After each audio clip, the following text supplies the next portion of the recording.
Most people are extras in their own movie. Isn't that right, Nina? That is 100% accurate. That is 100% accurate. Most people are extras in their own movie. They're looking at someone else and they're thinking, they're so good. If only I. And they're making somebody else the star. And they're putting themselves down. They don't think they can do it. What we want to be is the star of our own movie. Now, I'm not talking about going on an ego trip. You have to have a strong ego if you're really going to win. But you don't want to have an ego problem. There's a difference. Now, how do you become the star of your own movie? You decide what you want. You become the director, okay? See, when you're the star, when somebody else is the star, you're not the director. Somebody else is directing your movie. You got to direct your own movie. What do you really want? Now, I got to say, like, I've been working with this stuff for a long time. That is not an easy thing to figure out. Because we have not been encouraged to do that since childhood. If we were, then it would have been a piece of cake. You could knock it off pretty easy. But what do you really want? Can you describe, in a few words as possible, exactly what you want? Now, to do this, you begin by writing, I'm so happy and grateful now that. It's always present tense. I'll tell you how accurate you want to make it. Phil phoned me, 2 weeks ago? Maybe a week ago. I don't know, it wasn't that long ago. And he told me he was going after another Oscar. And I said, and he had sent me a picture of himself holding the Oscar with a note. And I said, Phil, tell you what to do.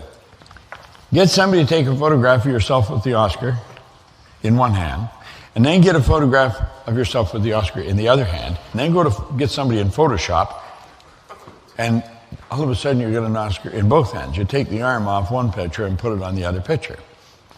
So he has a picture then he sent me of himself holding the two Oscars. I said, if you keep looking at that, carry that around and look at it, I said, and you let that sink right into your subconscious mind, and you can do this through imaging too. I said, when that is impressed upon your subconscious mind, that image must move into form. Not maybe, not sometimes, it must. That's an absolute law. The subjective or the subconscious mind is totally deductive. In other words, it has no originating capacity. It cannot change anything. Whatever you put in, that's exactly what starts to move into form. It's like the earth. I love the way Earl Nightingale put it on the Strangest Secret recording. He said, you can plant nightshade, a deadly poison, and not a 16th of an inch away, you can plant corn, a sweet food. He said, one will come up with just as great an abundance as the other. Now, we'll show you that later on in a slide here that we've got. You could have Earth is energy. It's energy. And it's not all the same. It's on different frequencies. You could take out a shovel full of earth out of the ground, and it could be all kinds of different frequencies. In other words, you can have a seed for corn planted in the earth, and jammed right up against the seed for corn is an energy that is not in harmony with the seed corn. But it may be in harmony with a carrot seed. And the carrot seed could be way over here. That earth would move right across and resonate with the carrot seed. Now, you wouldn't see this happening, but that's what actually happens. You see, the earth is like the air.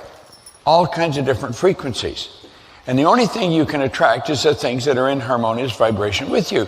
Well, that's the only thing the seed can attract, is what's in harmony with it. So you got to decide what you want. You got to put it in detail. Okay? Now, this is the goal, is the most important thing in the world.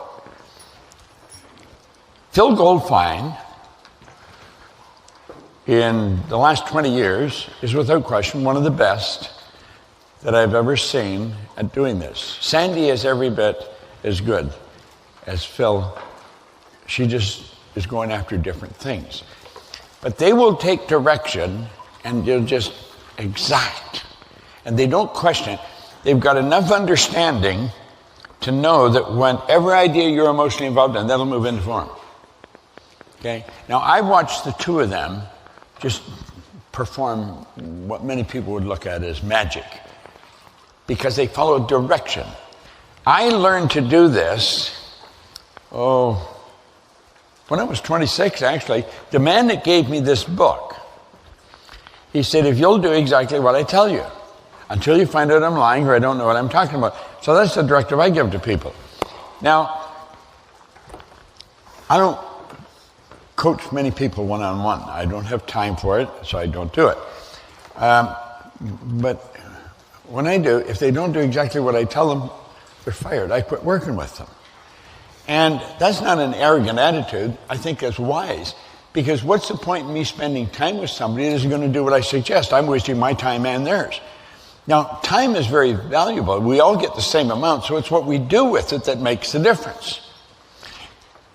If Phil and Sandy do exactly what I tell them, Sandy will put up a little bit more of a fight. Phil doesn't put up any fight at all. He just, and she writes the checks, so I take a little bit of crap from her, but not much. But all kidding aside, she is very good at taking direction and then acting on it. Now, they both have enough understanding today to know that what I'm saying really makes sense. When I told Phil, get that picture, within 10 minutes, I had a picture back and of him holding the two. In fact, I used it in a seminar. I'll pull it out later on. I'll maybe show it to you tomorrow when I'm introducing him. Now, it's a crappy picture because he took it probably with a phone and he sent it to me on my phone. I took it off my phone and made a slide out of it. So it's not greatest quality, but it gets the idea. Okay? So you want to get your goal and get it right down right. Now, we mentioned before that you have the ability to create your own economy. There's just absolutely no question about it. It doesn't matter what's going on outside, it's what's going on inside. You see, here's the point. We're not talking about a government.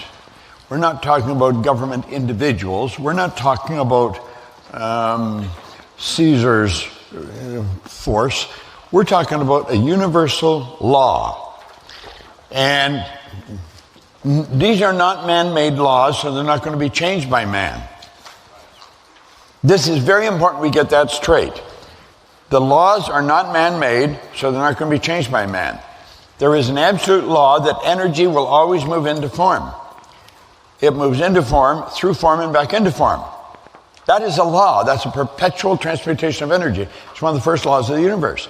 Now, there's only half a dozen laws, and everything else is, like we talk about attraction as being a law. It's a secondary law. It's not a primary law at all. Primary law is vibration. And of course, the only thing you can attract are the things that you're in harmonious vibration with. So whatever frequency you're operating on, that's what's going to dictate what you're going to attract.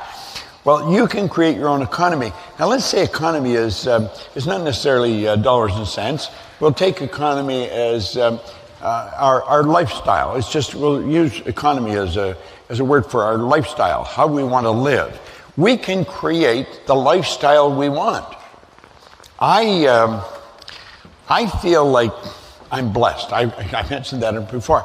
I live like a charmed life. I live such a phenomenal life. I really do. I